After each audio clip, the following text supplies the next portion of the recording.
And we're back. You're listening to Dead Air, the only podcast dedicated to the best romantic zombie comedy rom-com zom.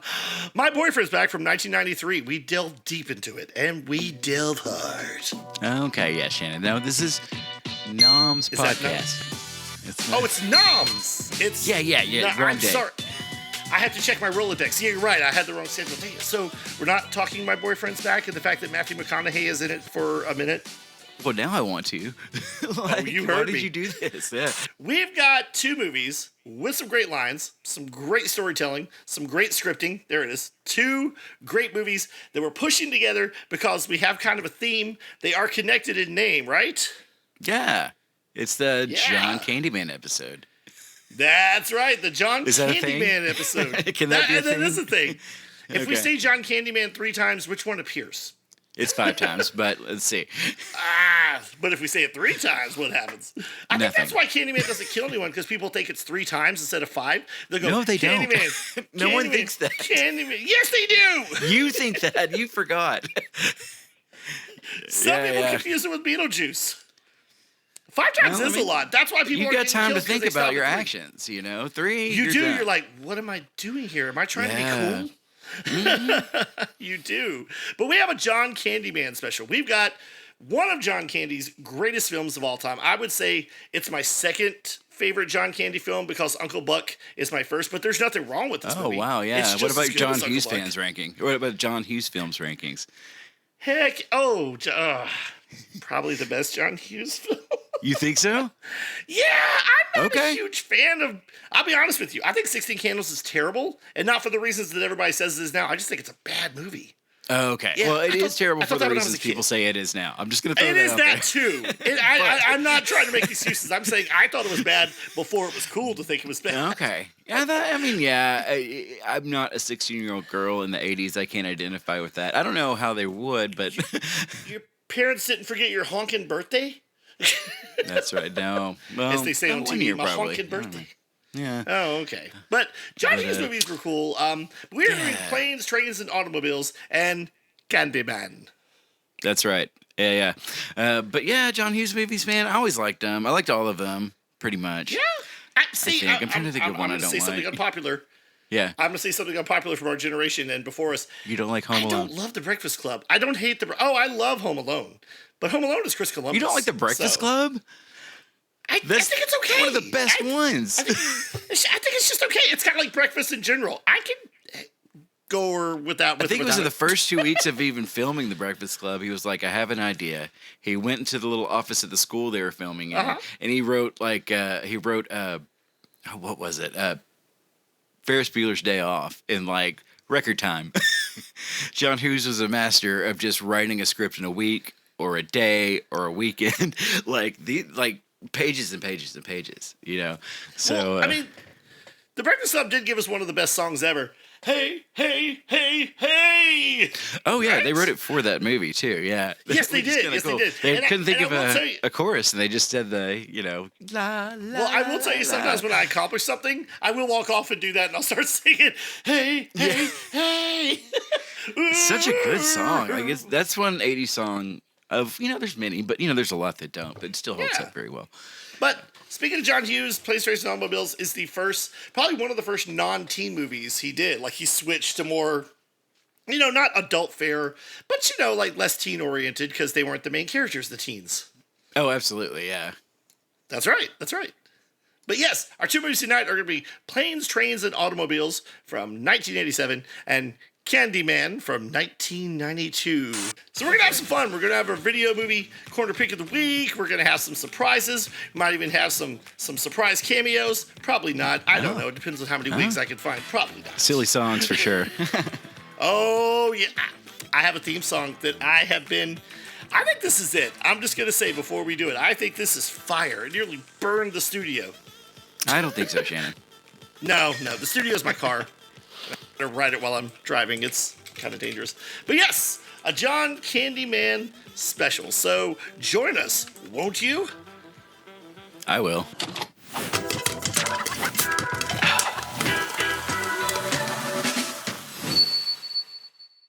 This movie is not just a movie. This is a great movie. This is a wonderfully funny movie that is one of the, let's be honest, very few Thanksgiving films.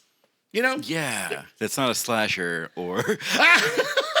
Yeah, there's only one of those. Yeah. And that's not bad, actually. The Thanksgiving slasher, it's not too bad. Trying to think of other Thanksgiving. There's got to be Thanksgiving movies where it wasn't the focus. Focus probably wasn't Thanksgiving. They were just having Thanksgiving, like Meet the Fockers, maybe. Were they having a Thanksgiving? I don't know. They were just having. No, that was a wedding. I don't. No, I don't think that was Thanksgiving. That was just meeting the in-laws, Yeah, the respective in-laws. Meet the parents. No, I don't. Yeah, whatever. There was one with Holly Hunter in 1995 called Home Something. That's how much of an impact it made. I mean, there's probably some Hallmark movies out there, but I haven't seen those in forever. You think? Yeah. I don't know. They start doing Christmas movies in July, so I don't know. I was trying to Dude, catch you know what Hallmark I'm when excited for? Tell me. Hot Frosty. Are you excited for a cup of hot Frosty? I am. I love Lacey Chabert, and, she does good in those little Hallmark movies she's in. She's perfect for this, I gotta be honest with you. I am so addicted to cheesy Hallmark Christmas movies. Blame my wife. Yeah. She got me loving them. They're great. I love the witty banter that's not that witty, but it's cute. I love the old people that are always twinkling. I love the moments where everyone has an awkward moment and they all go. I like the ones where the lady just wants her baby back, and it's like, is she gonna get the baby back? I don't know. And Is that a Hallmark Christmas movie? no, it's not a Christmas movie. It's just a Lifetime movie. Sorry. Oh, that's live though. You know what? That's different. That's so funny. We were at a restaurant one time and there was a TV screen showing, and we didn't know what it was because the sound was off. So I said, okay, here's your cue. How you know it's a Hallmark movie and how you know it's a Lifetime movie. Both have good-looking people. Both have romantic subplots, but only one of them maybe has a kidnapping and a murder. and someone stalking you. That's how you know. Yeah. Now, if a businesswoman comes into a small town and she doesn't have time for love and she's about to foreclose on this guy's inn who's also the mayor and the local woodcarver, but somehow he charms her, that's a Hallmark movie. That's right. Am I wrong? Yeah. I'm not wrong. All right. Well, we're doing planes, trains, and automobiles today, so All right. we should probably get into that for a second. Yeah, it's a movie. Oh, yeah, this is, like I said, my second favorite John Candy movie. And we get the return of a guy we talked about last week, Mr. Steve Martin. We do, yeah. This is weird. It wasn't on purpose. We didn't mean to do that. No, we actually there are a lot of didn't. coincidences. A lot of coincidences on this podcast. I don't believe in coincidences. I only believe in maybes. Oh, okay. I think it's funny because something we'll mention, early in the show is something that'll come up naturally later in the show. We won't even put that together until we watch it, I think. That's true. That's true. Or like Siskel and Ebert will say it. Yeah, and Steve Martin was last week. He's also this week. It wasn't planned at all. No. I mean, it's not like we're doing Novocaine next week. There's so many movies that don't star Steve Martin. I want to know what the odds are of this. Are there? Because I was going to say Steve Martin has worked with a lot of comedy greats that we grew up watching of the day. Oh, yeah, he's got a lot of Chevy movies, Chase. but most movies Martin don't Short. have him in it. I'm just saying. Do most movies not have Steve Martin? I disagree with you. Most movies. No. English Patient? That is ludicrous. Titanic? Return of the King. He's in None all. of those have Steve Martin. No. No, they None of do. them. You just have to look really closely. But yeah, Steve Martin and John Candy teaming up probably for the only time. Am I right about this? Man, how is that possible? I don't know. Well, he teamed up with Martin Short and Chevy Chase in Three Amigos, and now he does that awesome Only Murders in the Building with Martin Short. They work great. Oh, together. man. They Oh, tour yeah. together. Them both and Selena Gomez are like the comedy trio we never knew we needed. Like, Exactly. I still need It's to like watch she's- season 2 and 3, and I guess they're on 4 now. I don't know. But I need to catch yeah, up they real just bad. released the fourth season. It's very good. Jeez, But I'm so this- behind. But this is another great comedy duo. You got Steve Martin and John Candy as two wildly different men on the sides of the same coin trying to get home for Thanksgiving. 2 days to go. It starts off with Steve Martin. He's a businessman. He's in New York for a business meeting, and he's barely going to make it because at the beginning, do you remember the client that is looking at two different mock-ups of something, and he looks, and that's what's taking so long because he's looking. And they're all looking at him. Yeah, there's no words. Yeah. I think it's the Steve dad Martin- from Ferris Bueller that's his friend. No. Steve, the dad No? from Ferris Bueller is Steve Martin's coworker at the beginning. That's what I'm saying. Yeah, not Steve Martin. Yeah, but the coworker that's in the room with him. Yes. No, I thought you were talking about the client. No. No, my bad. No, the client is the old guy with glasses who was in a lot of movies Yeah. in tiny parts.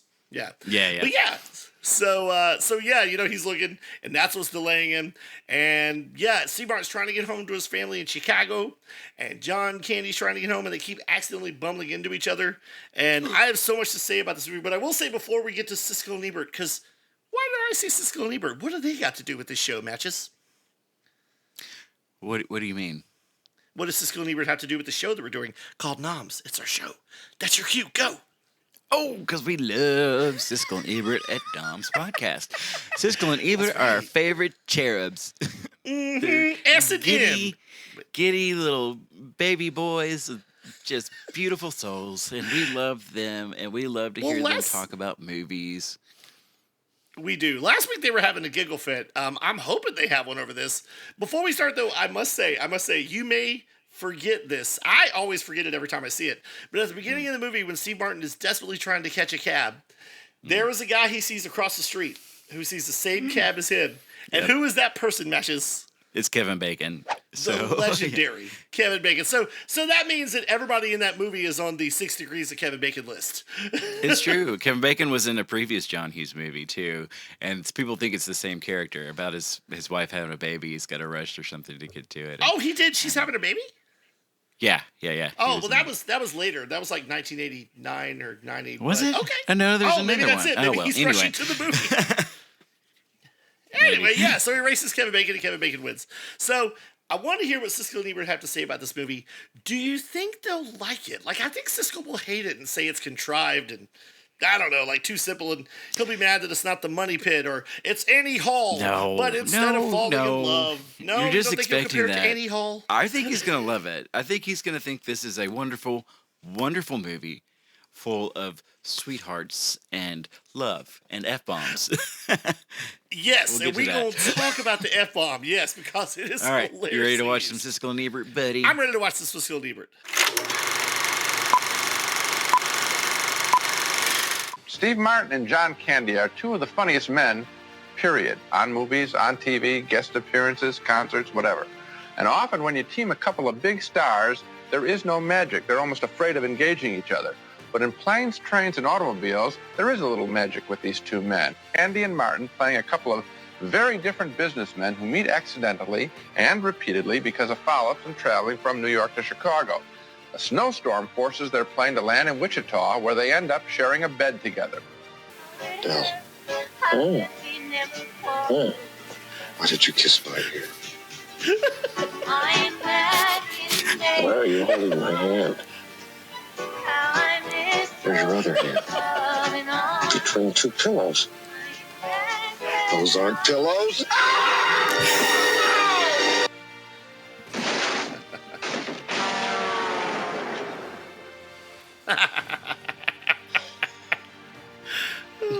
Comedy gold.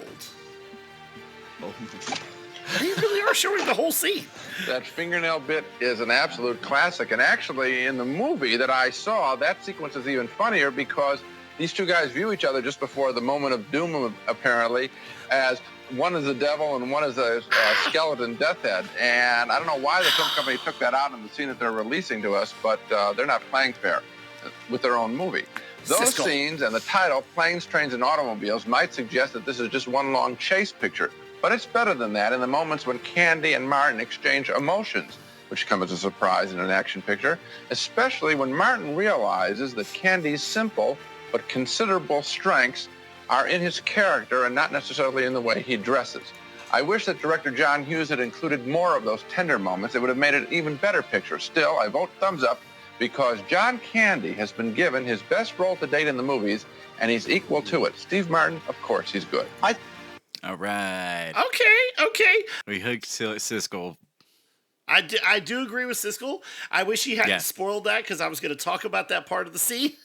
Oh, we can still talk about it. I mean, okay, good. Fine. We can still talk about it. Yeah, because he got it wrong, kind of. But what's great about this movie is it is a wacky comedy road trip. And in any comedy road trip, one of my favorite parts about any road comedy is the vehicle they start off with. I mean, I know they go through many, but in this one, by the end of the movie, usually the vehicle's like what, just tires? You remember Tommy Boy? They had like the little the door and everything. Yeah, yeah, just like in Tommy Boy, they had the little grate for the door and everything. Everything had fallen off. You know, it was just it's a true. piece of tin. Yeah. I love And this. that's what happens to the rental car in this movie. Yeah. Because they go the wrong way on the interstate. And that couple's trying to warn him, and Steve Martin's like, "Okay, is that a little bit too much to drink?" Yeah. But like Siskel said, he got it half wrong. Whenever they're like scraping in between these two trucks, just probably at death's door, so close, he looks over at John Candy, and John Candy is like, all of a sudden turned into the devil. You know, he's got full devil makeup, and he's like, ah! Yeah.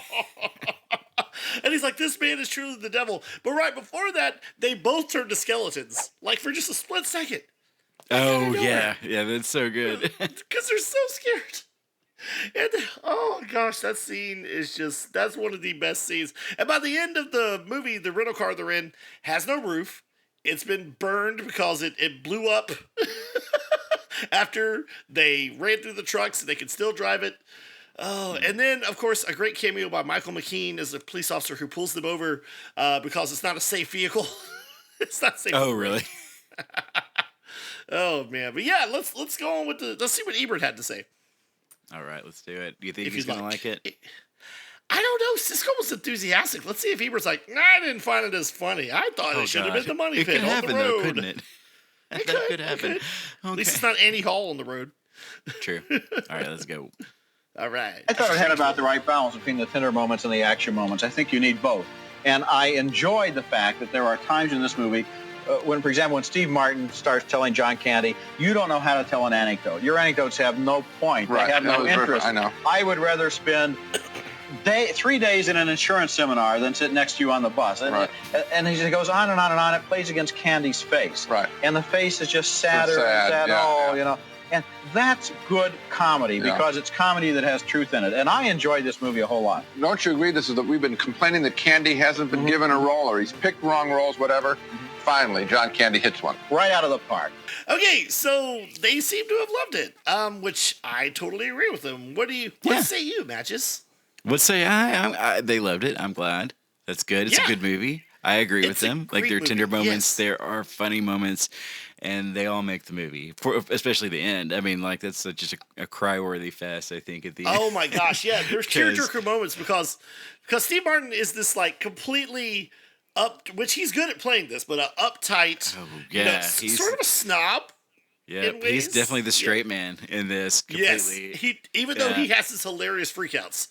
Oh yeah. Yeah, but he just like when people are like doing something wacky next to him or even friendly, he's the guy who goes, "That's nice. Okay, leave me alone." You know, that kind of thing. That's true. Whereas John Candy's like John Candy in this movie, a little bit like my dad, never met a person he couldn't talk to. You know? Yeah. Hi, how are you? Put it right there. Dale Griffin, yeah. And somebody like Steve Martin's going to be annoyed by them, I'm sure. Totally. I have been around those people all the time. Yes, I would say I'm probably John Candy from this movie. And he is a little annoying, but they're so polar opposites. And it's funny, the first time they see each other, John Candy's trying to get this cab that he paid a guy not to get in. He's paying the guy not to get in the cab. Yeah. And in the background, you see this big guy throwing these huge luggage in the trunk, and John Candy steals his cab, and he didn't realize he stole his cab. Yeah. Because he was negotiating with the guy. The guy wanted $50, and then didn't he want $75 or something like that? I think so. He was like, if you're going to pay $50, you could pay $75. Well, if you're going to pay $75, you'll gladly pay $100. Yeah. And he keeps the gas. Yep. He keeps Steve Martin's money. He chases him down the street for a while, something like that. Oh my gosh, yes. So there's your first automobile. And then, like, Steve Martin, he finally gets to a plane to Chicago. And who's there? John Candy. And who's in the seat next to him at the plane? John Candy. And John Candy has this great line where he's like, Oh, you need your rest. I understand. There's nothing worse. I hate some chucklehead who just keeps going on and talking and doesn't have a clue and doesn't get that he's bothering somebody. And I'm glad I'm not like that. I can't stand people like that. And he just keeps going on and on. Yeah. Oh, man. And then what's great about this movie is they do try all the transportation. The plane grounds because there's a huge blizzard, remember? Oh, that's right. Yeah. A lot of snow in this movie. Yep. A lot of snow. And they have to get, like, the only motel that's open in this like one horse town, and it's like this kind of rundown motel, and they share the room together. But not just that, remember, Matches? They have to share the bed. It's a one bed. Yep, that's right. Yep. We've had to do that before, hadn't we, Myrtle? Yes, but to be fair, there were tons of us in the room. That's true. So Yeah. We're probably at capacity. Yeah. That's right. Yeah. Then we sleep head to feet. No. Head to feet. Yeah. No. But yeah, that scene where they wake up together and they both think they're somewhere else. And John Candy's just cuddling him. Those are pillows. That's great. I love that. Yeah.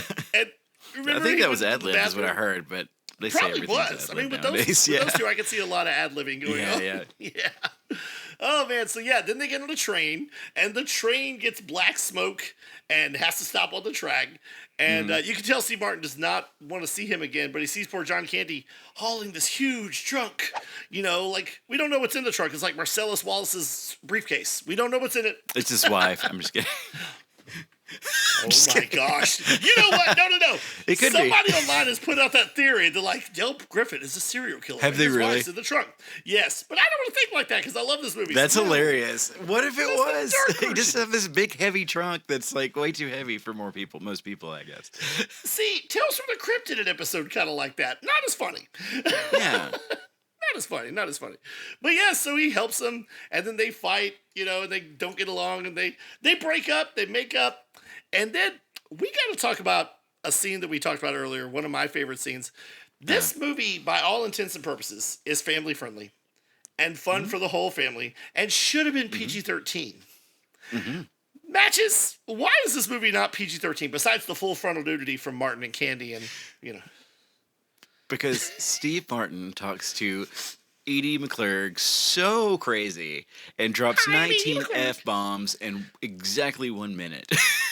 Because he tried to find his rental car. It was gone. He had to walk all the way to the rental car place. By the time he gets in there, he's got his tie wrapped around his head. I don't even know why. Oh, like yeah. This. And he starts by says, saying, "You can start by wiping that fudging dumbass smile off your rosy fudging cheeks." And then it just keeps going. And then she tells him, "You're fucked." So, you're fudged. I love that. At the end. It's just so funny because, like, as years went on, I kept thinking, I was like, oh, I remember that movie. Then I would see the R rating. I was like, this movie wasn't rated R. Why was this movie rated R? Why in the world? Exactly. And then I didn't know that. I only saw it on TBS or whatever, network channel like, until like, 10 years ago maybe, but I don't remember. I don't. Oh, no, they didn't. They actually have an alternate version where all those are taken out. Yes, they do. They didn't and do it. Steve Martin wanted it That was what it filmed. was. Yeah, Steve Martin wanted it filmed not only for TV, but he says this movie might be shown on planes, and you don't want the kids to be Oh, like, yeah. "Ah." That's true. Yeah, But if you say That's the good F for word him, more yeah. than once, isn't that weird how if you say the F word more than once, it goes from PG-13 to R? Just It's like that. true, yeah. Well, we're obsessed with language over what action and nudity, I guess. So Yeah. Oh, by the way, Siskel said it was an action movie. Did you hear him say that? I mean, kinda. There's some action scenes in it, I guess. Yeah, it's a road trip. But it's comedy. it's not an action movie. It's a buddy comedy. No. It's a road trip comedy. Yeah, I found out that they were waiting in Chicago for it to snow when they were filming this, and snow never came. So they actually took planes, trains, and automobiles all across the country in the north to find the snow and do that. So they filmed so much though. They filmed what was it? The first draft was 145 pages. Yes, because John Hughes loved improving, so he would let them riff. Yeah, and they kept the cameras rolling the whole time. The first editing of the movie was 3 hours and something minutes long. 3 hours and 45 minutes long or something. So there's a lot of footage out there that we could have for a director's cut. But they whittled it down. Yeah, they whittled it down pretty hard. So that's cool. Cool. And like we said, I know, right? We'll never know the 10-hour cut. It's this true. movie's We got can a lot have of that. heart, though. Yeah. This movie's got a lot of heart, though. We talked about the kind of heartwarming and sad moments, because the whole time John Candy says he's trying to get home to his wife, he has this picture of his wife that he takes with him all the time, But then, at the very end, what do we find out, Matches? What do we find out? Tell us. we find out that his wife is no longer with us, and that he's just been a sweetie pie the whole time. Mm-hmm. And it goes back and shows lines that he said that Steve Martin's like figuring out, because he finally makes it to Chicago. He's about to take a train home to his house, and then he's like, "Oh, how did I not know?" All right. So he goes to John Candy, and apparently that scene was a lot longer. Like Dale Griffin had a whole lot more to say. That Steve Martin said it would have made the scene a lot fuller and a little bit better, a little bit more sympathetic. But they just cut to basically, she died a few years ago and he sold his house. So basically, he's not homeless because he has, in the sense, like, he doesn't have a home. He lives on the road, but he makes money. He has a job. So, yeah. Do you remember what he sells? Like vacuums or something? I can't remember. No, shower curtain rings. Shower curtain? He's the shower curtain ring king. Yeah. That's right. Because remember at the, I think it's either at the train station or something, he makes money for them by selling them as earrings to all these different people. Oh, that's right. Like, yeah. Daryl Strawberry autographed this. Oh, you look like Madonna. Look at that. Oh, yeah. I just want to throw in that they filmed over 600,000 feet of film for this movie. And that's double the norm. So 600,000 feet. And they changed the ending on the fly, too. When Steve Martin's on the train. Steve Martin kills him, doesn't he? And they're just showing him sitting there, and he looks over, and he's kind of remembering back, I guess, to all that stuff, right? Yeah. That was just him on the train, like, not knowing he was being filmed. The camera was just on. He was just sitting there, kind of. It looked like he was kind of reminiscing and, like, kind of looking whimsical, waiting to go home. So they used that bit of all the mountains of footage they had. They had to go through and find something to put together the ending like that. So they Do you think the editor of this movie was like, John, are you out of your mind? Yeah, John Hughes did not want to cut anything. No, that editor probably missed Thanksgiving to cut this film. It's true. Yeah, he did. Yeah, he probably did. They crunched him. They crunched him bad. They did crunch him. But it's very sweet. He takes John Candy home to his family, and his son is played by Matthew Lawrence. Ah! Whoa! Not Joey, but you can. Oh, yeah. Do you remember that? It's little Matthew Lawrence, yeah. But, yeah, so he finally, he takes him home, and it's a sweet moment. I want to talk about a weird casting thing in this. You know how John Hughes wrote and directed this, right? Yes. Yes, he did. Okay, very good. You passed. That's question one. John Hughes also wrote Home Alone, even though it was directed by Chris Columbus, right? Yeah. Okay, and both movies share John Candy. Yeah. John Candy's in both of them. John Candy has a very good role in Home Alone. Little Uncle Buck reunion. Okay. There's a scene in Home Alone where Catherine O'Hara, she's trying to get home. She's at the airport, and she's trying to get this cute old couple to give her their tickets. She's going to buy them. Yeah. And one of them is played by the eternally cute little grandma, Billy Bird. Do you remember her? For like Police Academy 4 and Dear John. Oh, yeah. Okay. Yes. Gotcha. She looked like my mamaw. She was adorable, just sassy and sweet. So her husband is played by an old actor named Bill Irwin, who always played like a cantankerous old geezer who looked like he was this close to going, I'm done with you, Yeah, so they're at the airport and they sell the tickets. Okay. In Planes, Trains, and Automobiles, when they're on that plane, sitting next to Steve Martin is Bill Irwin. Same guy. Now, this movie was like 3 years before, right? I have a theory. When the plane sat down at the station, when the plane sat down because they couldn't go any further, Bill Irwin got stuck at that airport. He couldn't leave. He found Billy Bird. They fell in love. They got married. And finally, they were going to leave that airport in 1990. And Catherine O'Hara ruined it. There's a connection. It's the Hughes connection. I'm telling you. Probably not, but maybe. No, probably not. No. I didn't catch that till last year, though. When we watched Home Alone, and then I watched Planes and Trains, Automobiles after, I'm like, look, same guy. Are you serious? That's great. Another funny thing about this movie is the casting. Like you said, Edith Poole, not Edith, Edie McClurg, Mrs. Poole, sorry. The Hogan's neighbor. Yeah. You got I always say Michael Mrs. McKean. Poole or Grace. Like Grace and Ferris Bueller. Right? Yeah. That's true. She was always a comic wonderkin. You got Michael McKean, who was either Lenny or Squiggy, depending on how you remember it. Yeah. And, of course, he was a cast member of Saturday Night Live. Right? Okay, I can never remember which one he was. Oh, crap. See? Was he Lenny or Squiggy? He was Squiggy? Was he Bird or Wait, Ernie? no. Squiggy was the shorter one. What was his name? He died a few years ago, I think. Yeah, David something. Well, anyway, Anywho. so the casting is great. There's this quick scene when they're in the motel and they get their wallets, they get their money stolen. You remember that? Some guy breaks in and nothing ever happens to that guy. You can't see him well, but do you know who that is? Who's robbing them? Who? That is Dave of Chainsaw and Dave fame from the movie Summer School. Really? Yes, I found this out. I was like, it's What? Dave. Because he was That's never in crazy. anything else. I know. Okay. He didn't have to steal. He was never in Yeah. anything else. Oh, by the way, don't look up the origin of the chainsaw, by the way. Just don't do it. The chainsaw itself?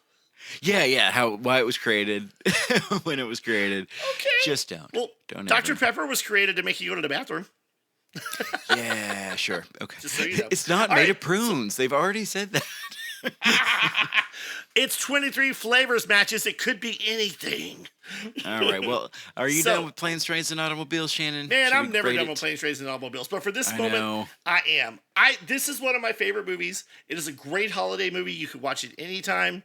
You can watch it with your kids, except for that one scene if you want, unless you're watching it on AMC, Yeah. which it airs. It airs But every it's year. still so good. I would show my kid that over and over. So, and like I said, the car just falls apart at the end, and that scene when they're driving and they're all bundled up, because it's cold, and they're singing "Blue Moon of Kentucky, keep on shining." Oh, Shine on yeah. the one.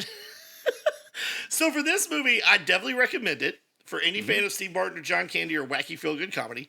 I give it 5 shower curtain rings out of 5. Nice. And I give it 5 John Candyman out of 5 John Candyman. But if it's 5, he'll appear. That's a chance you John take. Candyman. John No. Candyman. Don't do it. John Candyman. Don't do it. John Candyman. Don't you do it, matches. John Candyman. Hey everybody, it's John Candy. How are you? We're going to Camp Candy. Okay. Nice. Oh, that was- Save the whales. That was the shave best whales. possible outcome for that, yeah. Right? Instead of something else. Oh, no. Not the hook finger. I was in Splash, wasn't I? I don't know. Ayo, booby Oh, corner, booby pick corner, of the pick of the week. I feel like we kind of did that Linkin Park style. Try it again. We'll do it Linkin Park style. Go, matches. 1, 2, 3. The video movie corner pick of the week. It's the video movie corner pick of the week. What he said, he sings, I rap, you see. It's the video movie corner pick of the week, and you're gonna like it. I am. So yes, as matches. This so is my favorite beautifully segment. sang- Oh man, the video movie corner pick of the week. This is where we talk about the secrets of nuclear disarmament and the geographical playing field that is Canada. I'm not playing with you today. I'm not doing it. Well, what's the matter, eh? You want a donut on the hoose? Come on. I got you. You want some fat back? Come on. Less more Got sight. you. Less more sight. You did. Joking, You got can't me. do nothing. You cheat me. You cheat me. Oh my god. So this The is look the part on your of the face. No. Matches, that's how I always look. Oh, You- sorry. People say, wipe that stupid look off your face. I won't have another. Yikes. You gotta hate that phrase. But speaking of things that you don't hate, this is the video movie corner pick of the week. This is where Matches and I, my lovely friend there, my brilliant friend, we talk about a film, a piece that was probably not reviewed by Siskel and Ebert, most likely. So it's maybe newer. And it's something that we suggest that we like, that we want to pass on to you, pass on the savings. Am I right, Matches? That's right. Trickle down movie-nomics. That's right. All right. Have you got a good pick for us this week? You got a good pick? I do. Brandon? It's something I watched yesterday. I was Okay. very excited to see it. I've been wanting to see it ever since I heard that it was good. But my video movie corner pick of the week today is the very underrated, underlooked at, under whatevered Underwater. Transformers 1. Transformers 1. 1. Yes. It's a newer animated movie. That's Yes. all. No, I'm kidding. That's it. That's all you get, people.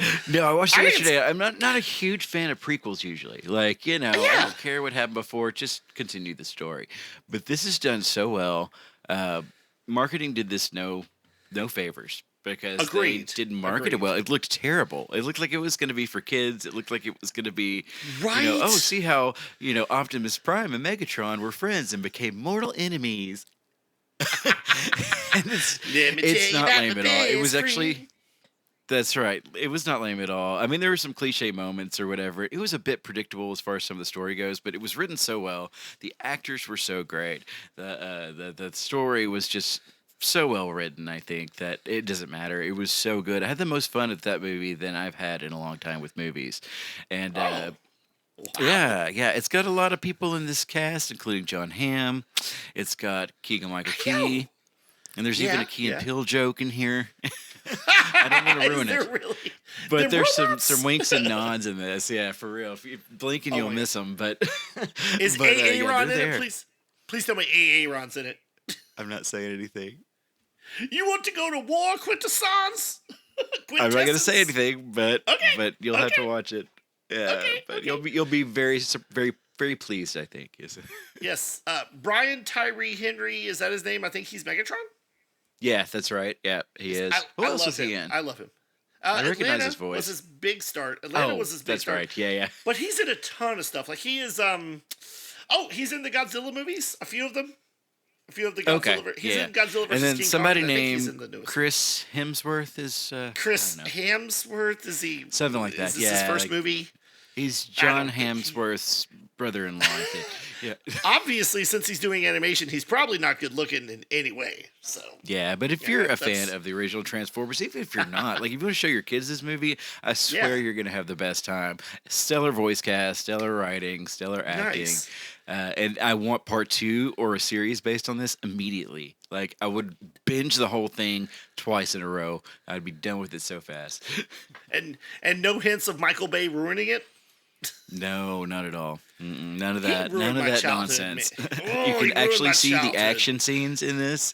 They're slow enough for you to see. You can understand not- the Transformers.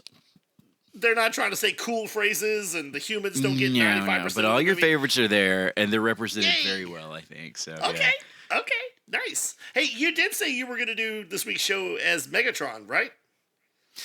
Don't you hear it? I do, and that's why I decided if you're going to be Matchestron, I'm going to be Shanscream. Matchestron has fallen. Oh no, not Shanscream, the Megatron. weakest of the Decepticons. What? not Shanscream, the weakest of the Nice. Decepticons. That was what was great about Transformers. Like, Starscream was so power hungry. If Megatron tripped a little, he'd be like, Megatron has fallen. You know? Yeah, man, his voice is he's- so good for that. Like, I Oh, loved gosh, that yeah. voice growing up. Starscream? Yeah. Yeah, he was also If he didn't have Cobra that voice, he Commander. wasn't. That's right. Yeah, if he didn't have that voice, he wasn't either of them. So yeah. You're right. Well, that is a great movie corner pick of the week. Soundwave approves. I know we're talking about the original cartoon like crazy, but let's not forget the legendary Scatman Carruthers is jazz. Hey, prom, we gotta go Oh, prom. yeah. That's great. And Micro Machines Man guy was in there Yes, too. it's and- Blur especially in the in the movie, future right? one. Yeah. Yeah.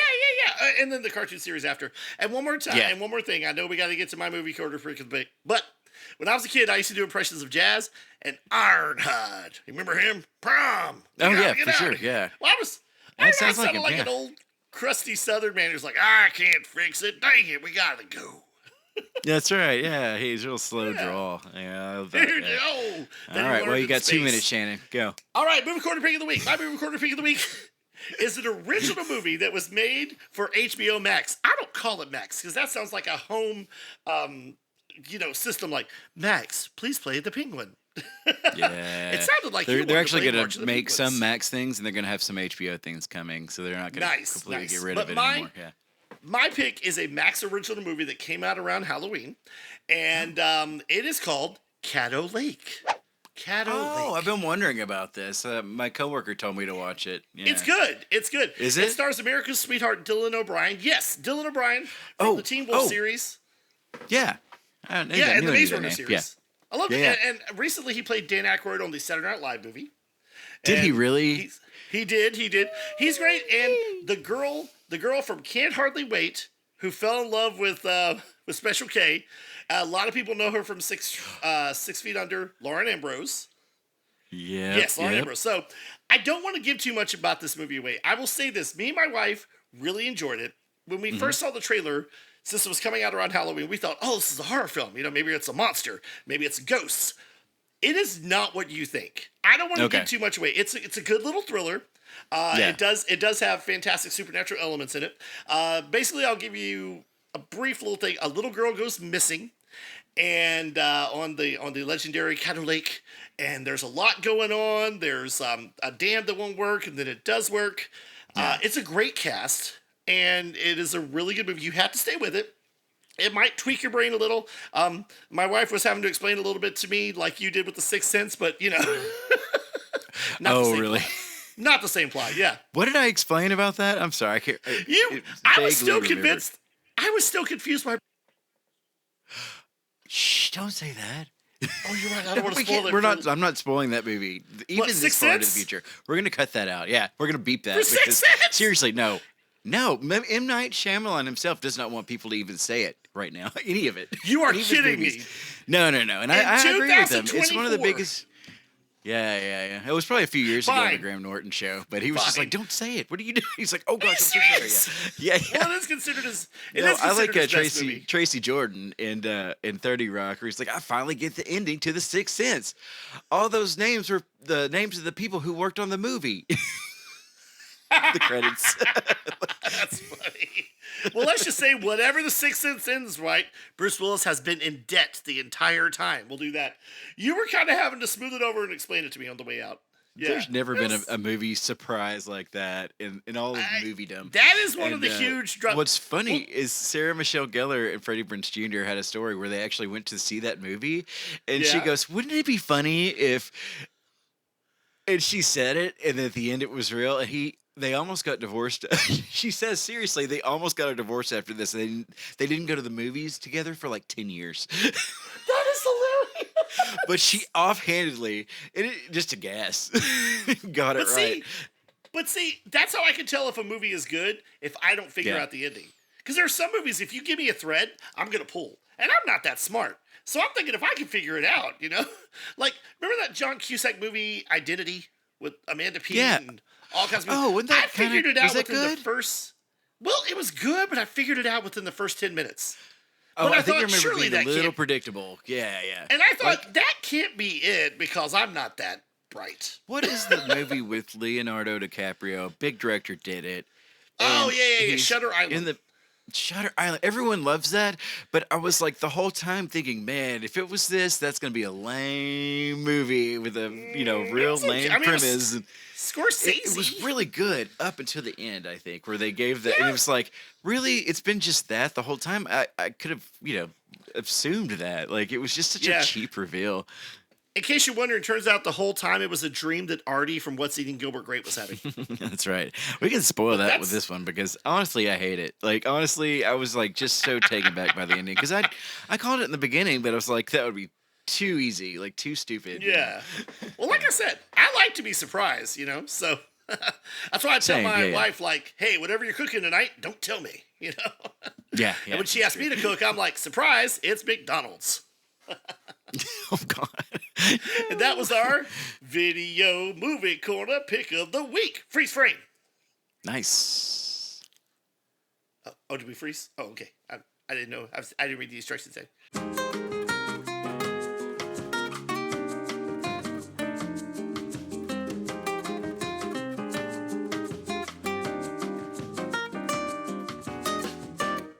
Hey, matches. Here we are. Hey, Shannon. Hey, buddy. What you doing? Hey, man. Together again. Man, we're the I gotta best tell of you. friends. Okay. Oh, yeah. We complete each other's sandwiches. Yeah. I don't know what sitcom has not done that joke. I'm just saying. Right. We finish each other's sentences. Jail sentences. I finished yours. Well, listen, Matches. Speaking of being great friends listen to great friends do terrible songs. That's right. And I've got ourselves a theme song. As you know, every week I reach deep within myself and I see a lot of, Twix wrappers and Mountain Dew bottles, but I reach deeper and I try to find the pompatus, the emphasis, a perfect theme song for our show. I think I've got it. Oh, yeah, well aware, Shannon. I think. Oh, you're well aware I've got it. Okay. Yeah, Gotcha. That's not what I was saying. I acknowledge your failure. As Homer Simpson one time said, "You did your best. You tried, and you failed. The lesson: never try. Never try. Never try." Well, listen, I'm gonna try it again. I think the kids are gonna like this one. I do. Are you ready? Okay. Okay. I'm ready. Okay. I'm gonna need your support. All right. Ready? Ready's all ever been. 5, 6, 5, 6, 7, 8. Looking for a podcast to make you laugh? Well, look no further. Get coffee, sit back. We love the movies and we want to have fun, but we still cry when Goose dies in Top Gun. Maybe you like John Candy and also Todd, Tony, Bruce Campbell and Danny Trejo, Gene Triplehorn, come and join the show. Nerding, matches Shannon, Siskel and E. Nerding, do the right thing and RoboCop 3. Nerding, NOMS is the podcast for me. Nerding, if you don't like it, then it's free. Nerding, come on, matches. NOMS is the podcast for me. Nerding, get a chaperone, baby. Boom. That's it. That's what I've got so far. It's a demo. It's rough. It's raw. What do you think? Did you steal that from Chapel Roan? No. That is original music and lyrics and themes that are mine, and I did not take them from Lady Gaga. Well, I mean, parody laws exist, so... Thank God Weird Al Yankovic would not exist, and we also wouldn't have Cletus T. Judd.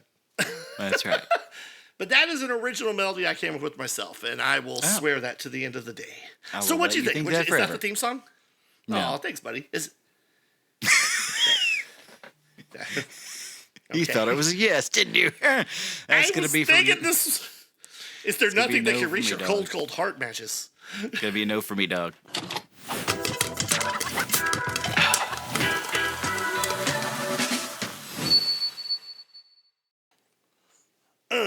Hey, matches. Hey, Matches. what's the buzz, Got a question Shannon? Hey, I'll tell you. You'll be surprised. I got something to ask you. What's that? Who kills all the people? Who says his name 5 times? He uses his old hook and he does it every time. The Candyman can. That's right. Candyman man. comes through the mirror and he ruins your sleepover. Oh, yeah. Well, in the middle of this John Candyman Fest, we are doing Candyman. And you might be thinking, matches and various members who are still with us, we appreciate the audience. Anyone who's still here. Is there a connection? Yeah. Is there a connection besides the candy? Kind of there is. It's kind of sad. Sadly, Tony Todd recently passed away, didn't he? Yeah, that's crazy. Like, we just saw him in Candyman, the reboot. Well, the sequel. The requel. Yeah. No spoilers. That's right. We'll I'll talk about spoil that it. for sure. It was very good. Yeah. Okay. Yeah, and apparently he's one of his films that's going to be released after he dies is Final Destination 6, but they're calling it something else like Final Destination Origins. But yeah, Tony Todd recently died. Yes, Tony Todd, who plays the title character. Well, and if you think about it, this is the 30th anniversary year of John Candy passing.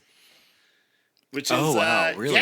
Yeah, it was around March, I think, because I remember I was riding around with my mom in El Dorado, and Paul Harvey announced it. Paul Harvey, good day. Remember him? Oh, yeah. Is he Yeah, still he's an around? actor.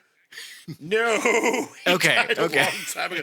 But I will tell you this real quick on an offshoot. When I worked at the radio station, and Paul Harvey had someone else like fill in for him every day, you know, we would get his recording and play it, or we didn't play his recording, people would call the station and be like, "Is Paul Harvey dead? What's going on? Where's Paul Harvey?" Dude, people love that guy. Like, yeah, I have memories of being icon. at the radio station, my radio station. I did in South Arkansas, and hearing that just going in the little hallway. Yeah, it's a good time. You and I have done some time on the airwaves, but yeah, poor John Candy passed away 30 years ago, and I was with my mom in the car, and I was like, no, I was so sad, and I was sad that Tony Todd passed away. Both legends, you know, different. Both legends, different. Different styles of movies, different things. Tony Todd stayed mostly in horror. You know, he was in The Crow. He played a small but vital role in The Crow. Yeah. And you may not know this or remember it. I always forget though. He's in one of the greatest action films of all time, The Rock. Oh, that's right. Yeah. He plays one of the soldiers, and he's one of the ones who mutinies at the end against Ed Harris. Yep. I think he leads it. Him and John C. McGinley. Yeah.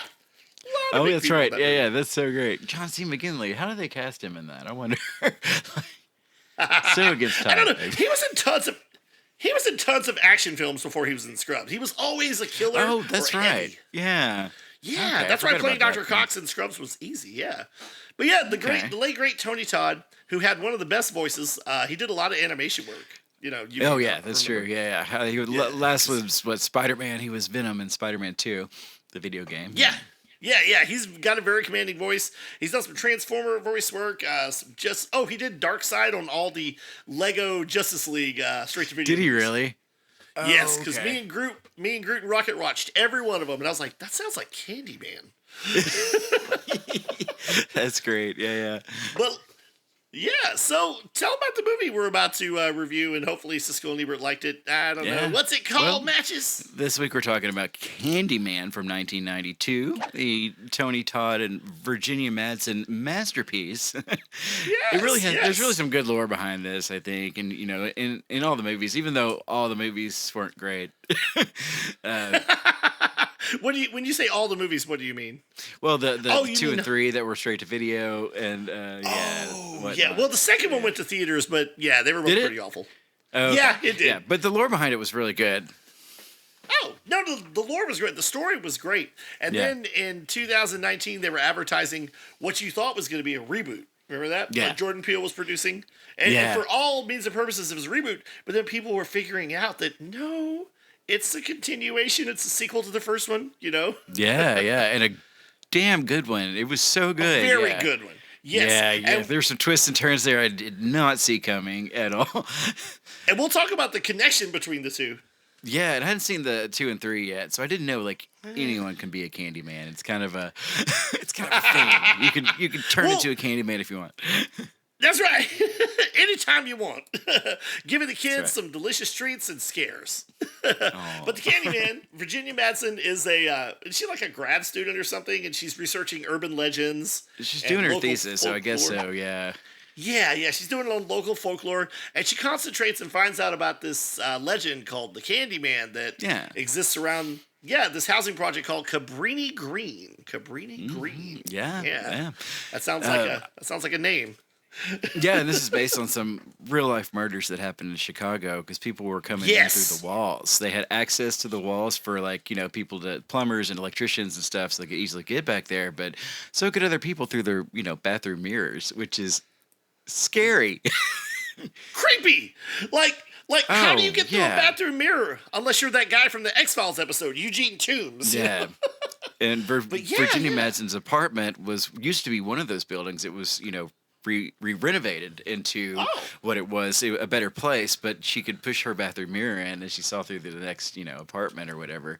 That is freaky deaky. Yeah, it was made as what do you call those type of buildings? I can't remember what they call it in the movie. I don't want to be offensive. Cheap, horrifying.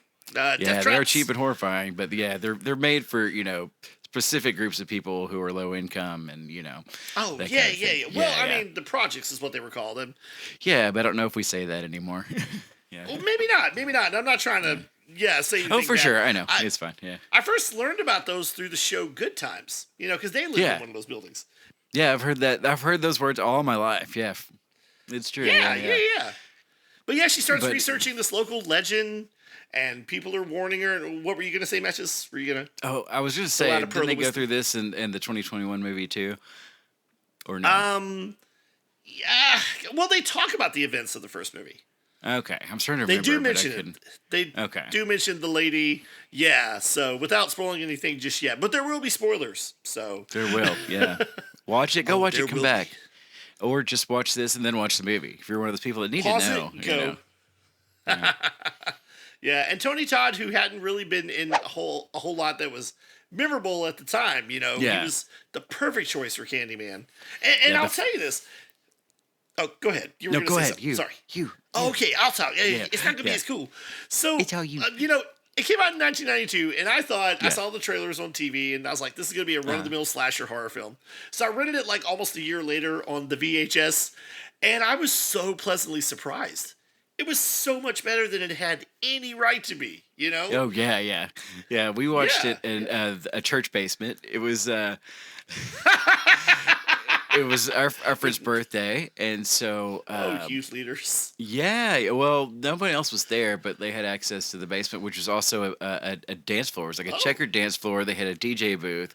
This was the Methodist church, so they were a little more wild than we were. I've been there. I went to a lock-in there. Yeah. Yeah. Oh, wow. That's cool. Yeah. Yeah, But yeah, we in watched it 1992. there in the church. We were scared to death, all like huddled up. Covering all the mirrors. Yeah. For real. Well- it's a real scary movie for a kid, Yeah. Well, let's go deep into it a little. It's based on a Clive Barker short story. It What's is, it called? I have it here. Is it called Don't Look in the Mirror? Watch the It's not telly. actually called that, but I would No, have it's called not. it that. Do you have these notes? Okay. Oh, here we go. All right. It's called The Forbidden by Clive Barker. It was set in England. Yeah. The Forbidden. Yes. And there's some slight differences because obviously it's fleshed out for a movie and it's set in England in the short story. But there's a lot of stuff that they use. Yeah. And for those of you who don't know, you summon the legend of Candyman by doing what, Mashes? Saying his name in the mirror 5 whole freaking times. 5 times. Not 3 times. Not 4 times. But 5 times.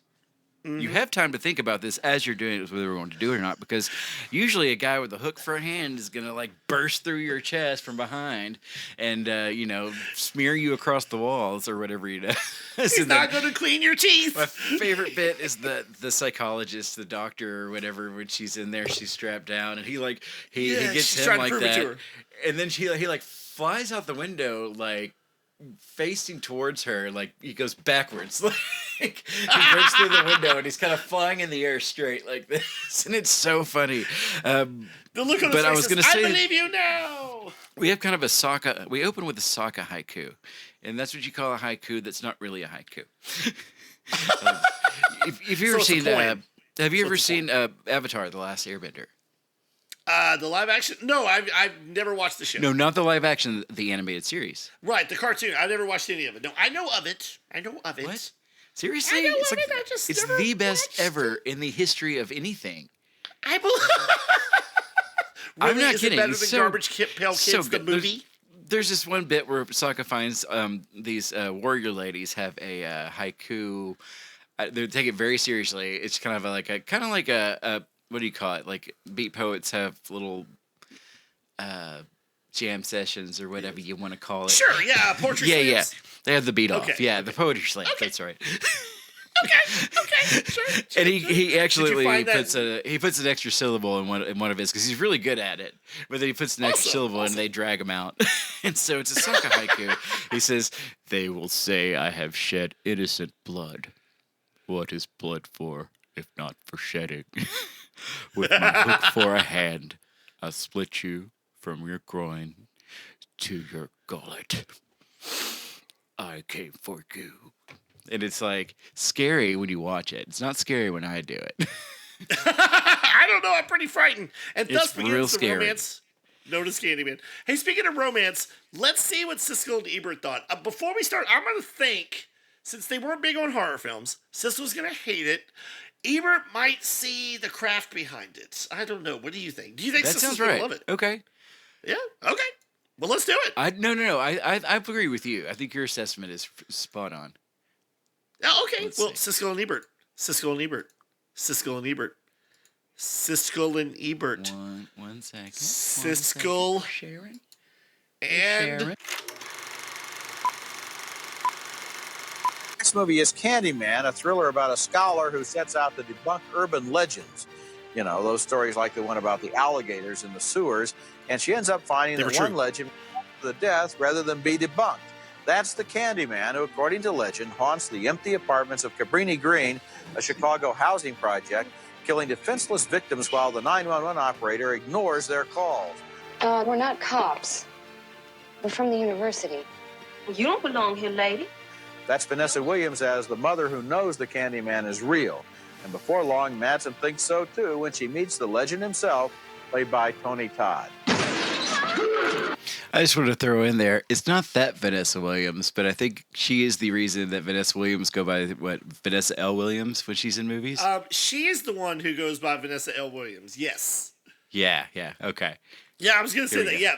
The Vanessa Williams that we know is Vanessa Williams from the first Black Miss America. And You went and saved the best. Save the best for last. Yeah. Oh, I love that song. And Eraser with Arnold Schwarzenegger. Oh, she's great. She's great. Yeah. No, this Vanessa L. Williams started off on Melrose Place, if I remember correctly. Oh, okay. Awesome. Yeah. All right, here we go. Oh, by the way, is it Kazi? I thought it was Casey Lemons. Weird. I think so. I think he mispronounced it. Oh, okay. He was trying to be cool. It's spelled a little funny, right? Like, yeah, it's not like it's Kasi. Yeah, it's Casey. Yeah. We had a Casey name. Yeah. That was Kasi in school. Yeah. Well, let's watch her in Virginia Madsen. Quasimodo. I don't know. Here we go. Now, I have about 100% feeling that Candyman is being set up to become the next Jason or Freddy Krueger in a series of horror flicks, and it may not be too many years before we're very, very tired of the Candyman. Oh, no. It doesn't take that long for me. Okay, this first film is surprisingly effective, maybe because it grounds itself so realistically in a real city where urban legends seem fanciful until the end of the film, of course. Madsen and Lemon seem like smart, capable women, not your average slasher film heroines. True. And I was very intrigued by the Candyman's argument, which is that since he exists, because people believe in him, if they debunk him, he'll die. In other words, yes, Virginia, there is a Candyman. This is a little deeper than your average horror film, and I enjoyed it a little more. Nice. I enjoyed the setup. When the Candyman arrives, the guy looks like, frankly, a pimp from one of these 1970. Oh, my God. Siskel? He thinks he looks like he belongs in Shaft or Oh, PD my Beanstra God. or Dolomite. These are our race warriors. I am shocked. Okay, let's just keep going, I guess. Oh, wait, no, can I just say, Yeah. I like the movie till Candyman shows up. I know he's in the title, and I know I don't like the vampire movie when they fight at the end. He's fantastic. I like Transformers till they turn into vehicles. Oh, yeah, you put some spect on your mouth when you're talking about Tony Todd. Blaxploitation pictures in a very bad coat with this hook, and then it gets very bloody and wildly bloody, and it looks like some of the crime photographs, frankly, that Ouija took, but not in black and white, but I mean, blood splattered everywhere. And I thought, gee, if they had reduced the amount of the Candyman, reduced the attacks, they had a good film working here with fear, set in sometimes daylight, in cities, in a real city, obviously our city. And I thought that the setup was fine, but I thought when the Candyman came, the picture tanked and became really routine. My guess on this film, because it was directed by Bernard Rose, who was a very good director. Yeah.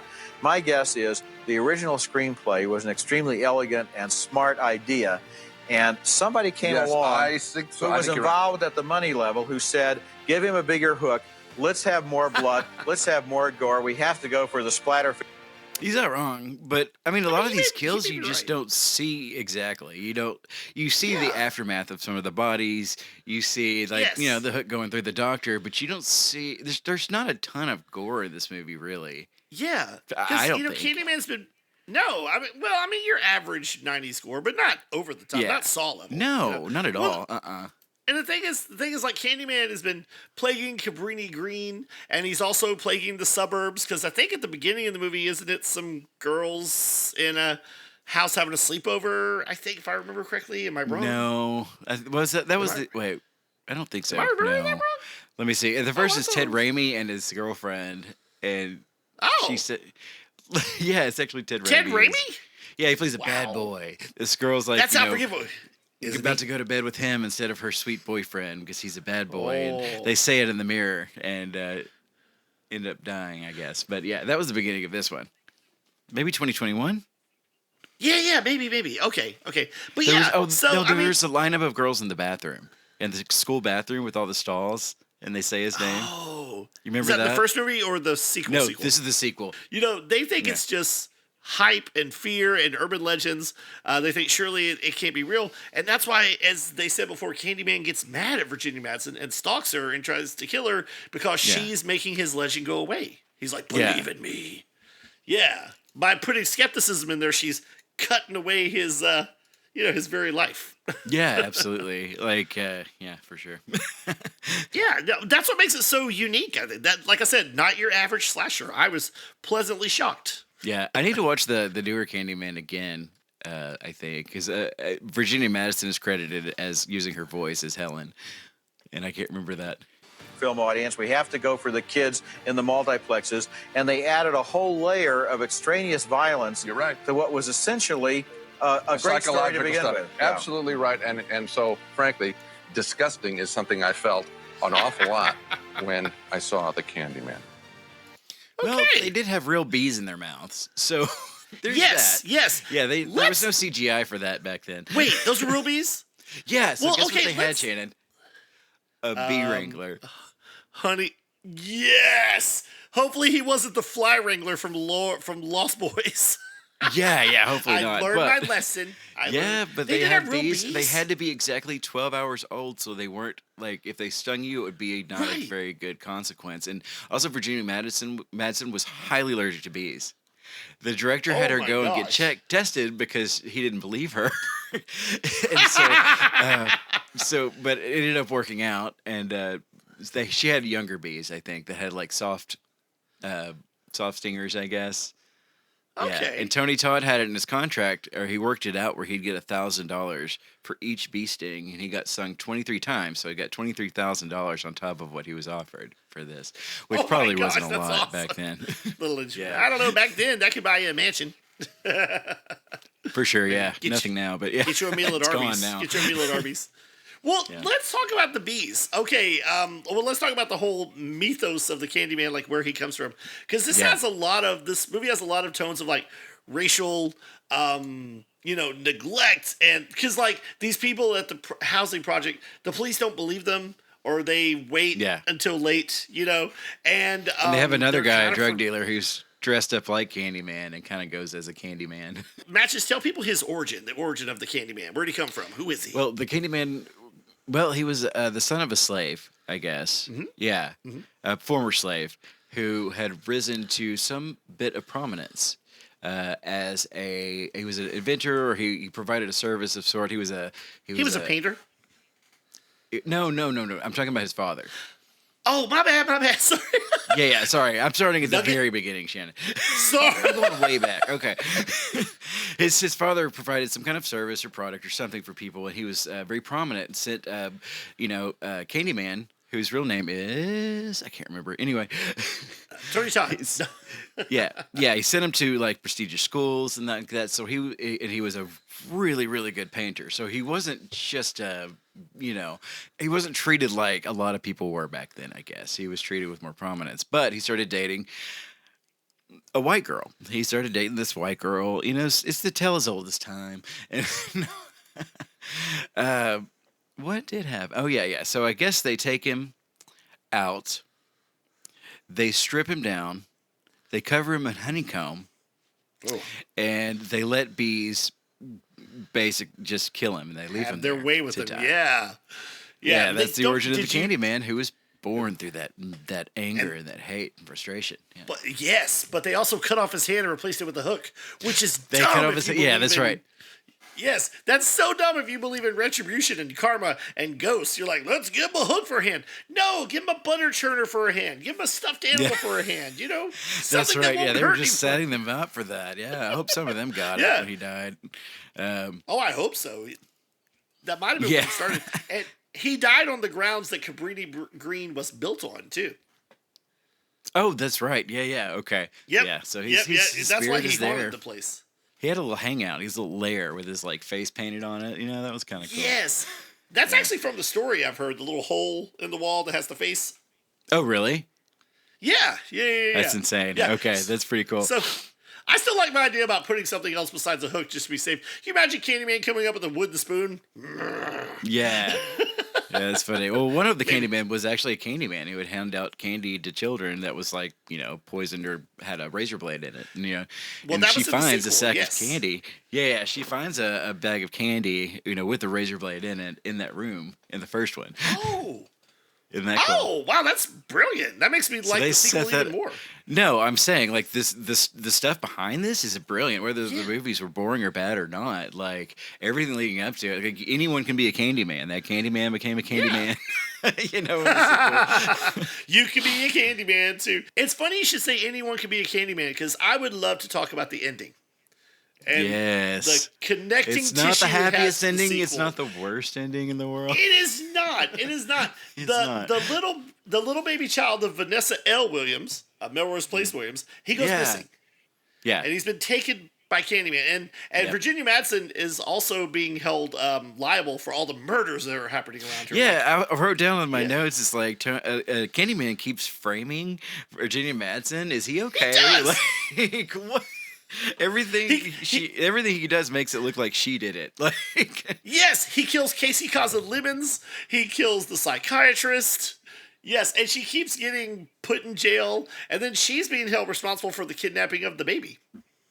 yeah, that's right. Yeah, a lot of that. Like, yeah, she gets put into the little mental asylum. Yes, she does. Because they think she's going around killing everybody. Oh, and let's not forget her husband leaves her and starts sleeping with the student.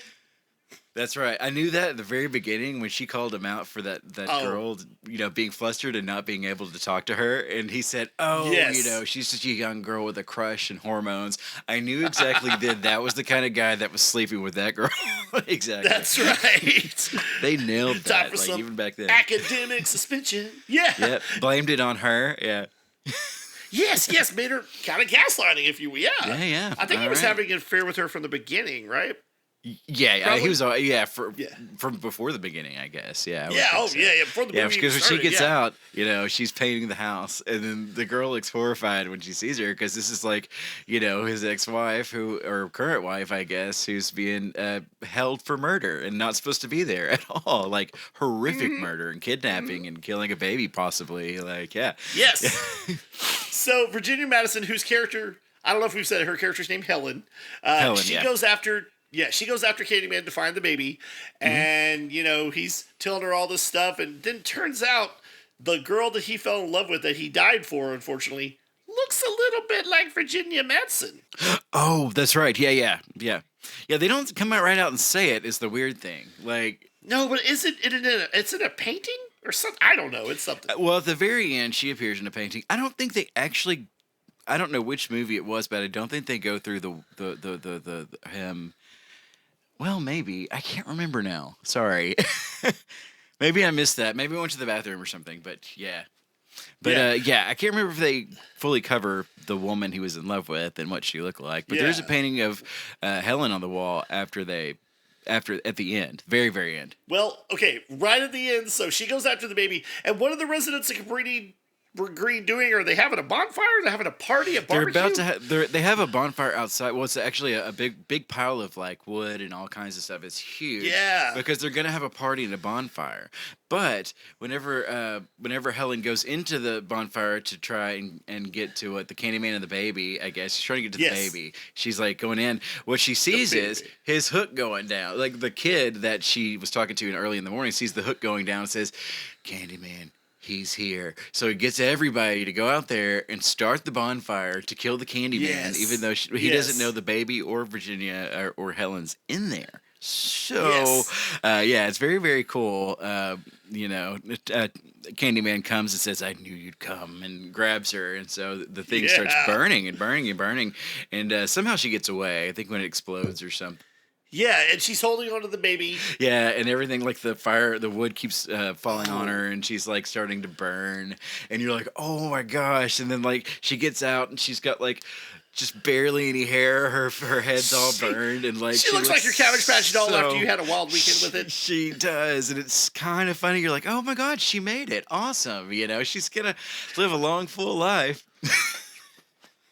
Apparently, well, they end up at her funeral right after that. So you're like, oh, she didn't exact make it. And Right. yeah, so But then one of the best horror movie endings ever happens. yeah. So her husband, who by the way played by Xander Berkeley, that we saw in person when we were extras on the set of Year One. Are you serious? He was the ruler of Sodom and Gomorrah. Go back and watch that movie. It wasn't Case great, anyone but didn't go know, back we and were watch it. extras on the set of the Year One. Year One. You can't see us. You can't see Not us at all. I found me one time in a crowd of 400 people because I knew where I was Did standing. you?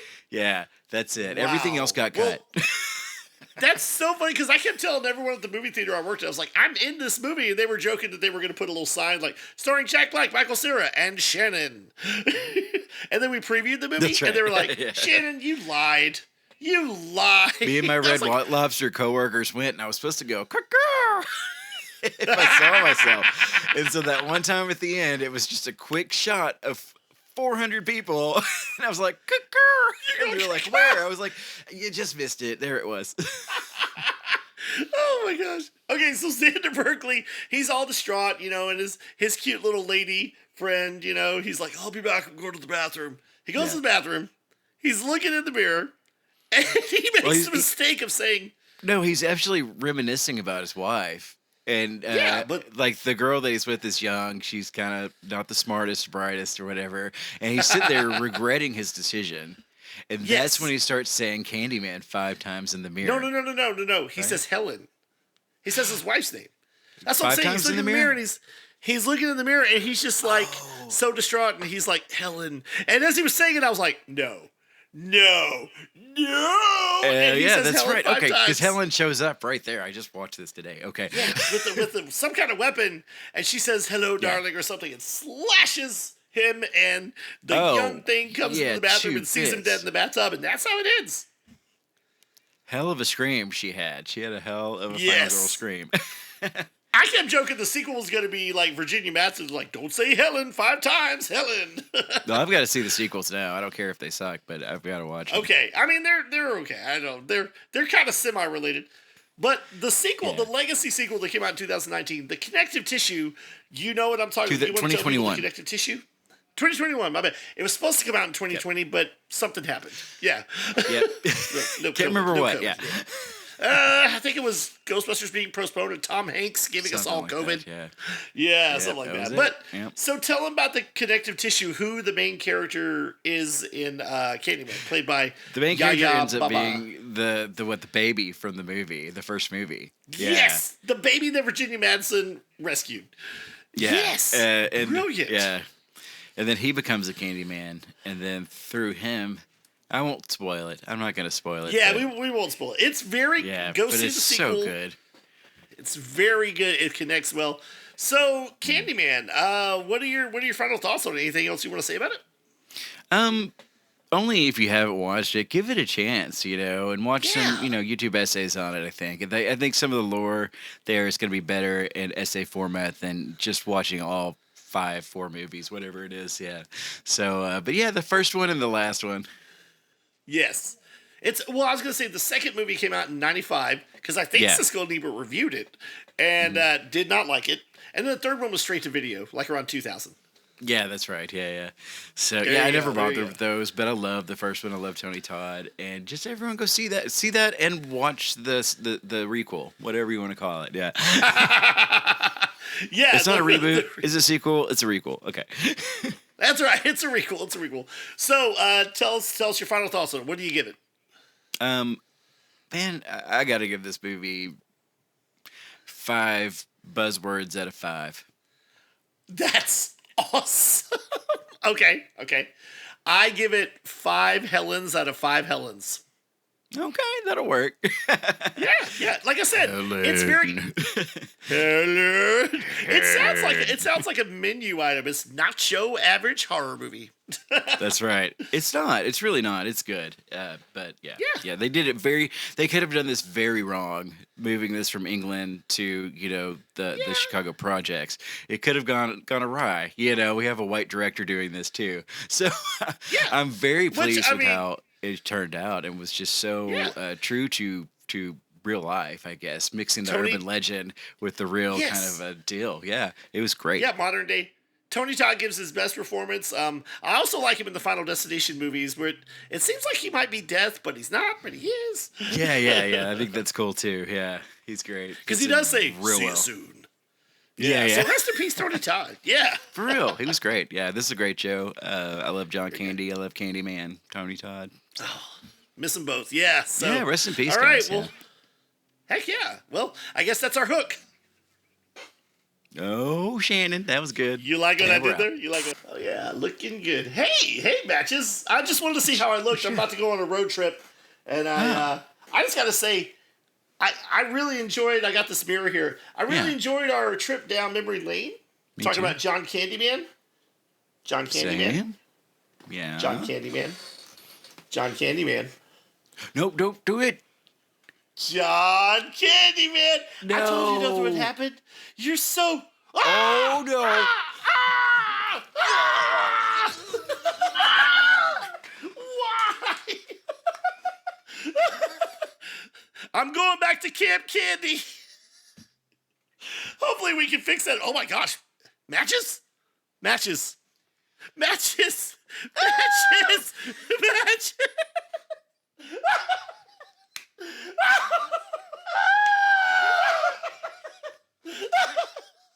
What have I done? I'm doing Why are you laughing? I'm dying. I'm dying of laughter. It's just a podcast. Don't worry. Everyone's worried about me. Oh no. I know my kids are probably gonna bust it. What's wrong with you? Oh my god. Hey, so sorry. I gotta say something real quick off of nowhere. My dad, you've met him. My dad is a loving, caring person, and he and my mom have a beautiful love story that I hope that me and my wife can emulate in many ways. Yeah. But when my mom is injured, this is how my dad shows his concern. It's how he's. If something happens to her, he always goes, "What'd you do?" Like she did That's something. his way of saying. That's his way of saying, "Oh my gosh, are you hurt? Can I do anything to help you? Yeah. I love you. You're my wife." He turns into What'd Chris you do? Farley. Or no, yeah. does. Whenever David Spade opens the car door and it falls off, what'd you do? Like my mom tripped over something one time, and he's like, "What'd you do?" That's so great. Oh, That's it's good. good. It's Oh good. man, good times, great Oh, laughter. man, but shout out. Yeah, we gotta get out of here. We're running out We of had time. a good time. Yeah. Yeah, I think it's time to go. Do we have any sponsors? We don't today, but if you want to get a hold of us, Okay. you can find us now on Blue Sky, the hottest new social media site. We are nomspodcast .blueskysocial.com, or I think that's how they do it, something like that. That's the @ sign. Find us there and look us up. Yeah, I'm trying to post every other day or so, maybe more. And we got followed by Kyle Edward Ball, the director of Skinamarink, and he'll be directing a movie for A24 soon. And That is pretty exciting. That is exciting. That Like is our pretty fourth exciting. follower is a famous director, and he's such a solid one at that. I think he's great. Yeah, go Awesome. follow us, and we're also at nomspodcast@gmail.com. You can now comment on podcasts on Spotify. They have comments now. They also have comments on YouTube okay. if you're watching us there, and we're on Apple Podcast. I don't know if there's that kind of thing there. I think you can leave a comment or a review. You can leave a review. Yeah. Thank you for listening to Noms. Sit on back and. No. Nope. That's not our song. Enjoy the show. Wait, no, we're Thank done. you for what being was- a listener. That songs are over. Bye, Let's go. everybody. Bye, Matches. I'm going to miss you. No more songs. That's a wrap. I miss you too. Thank you, Noms. Thank you, everyone.